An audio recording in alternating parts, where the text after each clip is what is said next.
Luciano Pavarotti, Placido Domingo, Quebec's own Sylvie Choquette, all world-class opera singers, but even they needed teachers to nurture their voices and talent. And that's what the Canadian Vocal Arts Institute does here in Montreal. It offers intense training and mentoring to help tomorrow's opera stars grow. Arlia Hendry has more.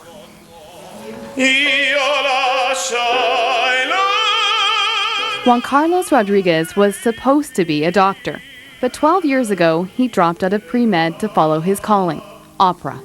The most important thing is that I can get to somebody, so, every time somebody comes to me and then say, "You make me cry," that's the world to me.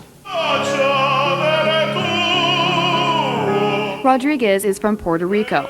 Unlike most European countries, it doesn't have many opera houses. It actually only has 3 and hosts about 5 performances a year. For Rodriguez, the opportunity to work with some of the world's best vocal coaches and singers is priceless. Getting 1 class a day with my teacher would be like $175, and here I'm doing it for almost nothing. Really pay attention to where your first breath is, right? Yeah. And where your first look is.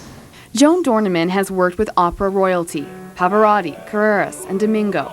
As a vocal coach with the New York Metropolitan Opera, she knows what it takes to make it. Years of training, hours of rehearsing. It's a long road. You can't really start to work on your voice until you're about 20, and by 24 they're still pretty much nowhere, and their friends have good jobs and cars and dates and wives and don't have parents who are saying, "When are you going to get a real job?"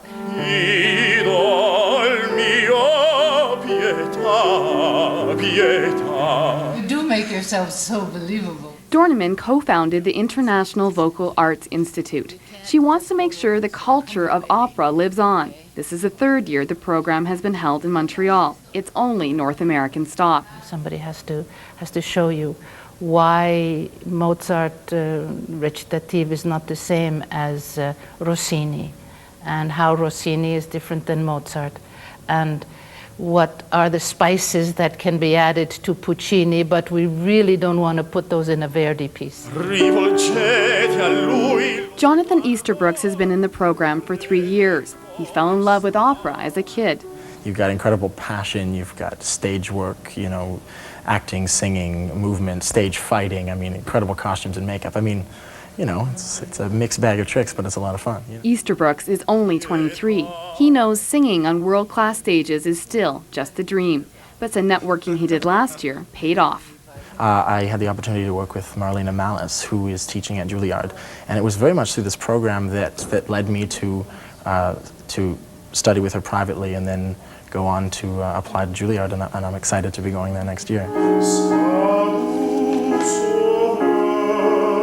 Juan Carlos Rodriguez is seriously thinking about moving to New York. Out of more than 6,000 singers, he made it to the top 20 at the Metropolitan Opera's competition in 2004. Well, my dream is like any other opera singer. I would love to be the best. Not just for the money, but to know that I did my art to the fullest. Leah Hendry, CBC News, Montreal. Quite the voice, and you can catch the program's closing concert on August 26th at the University of Montreal. And if you want some more information, you can go to that website, www.musique.umontreal.ca.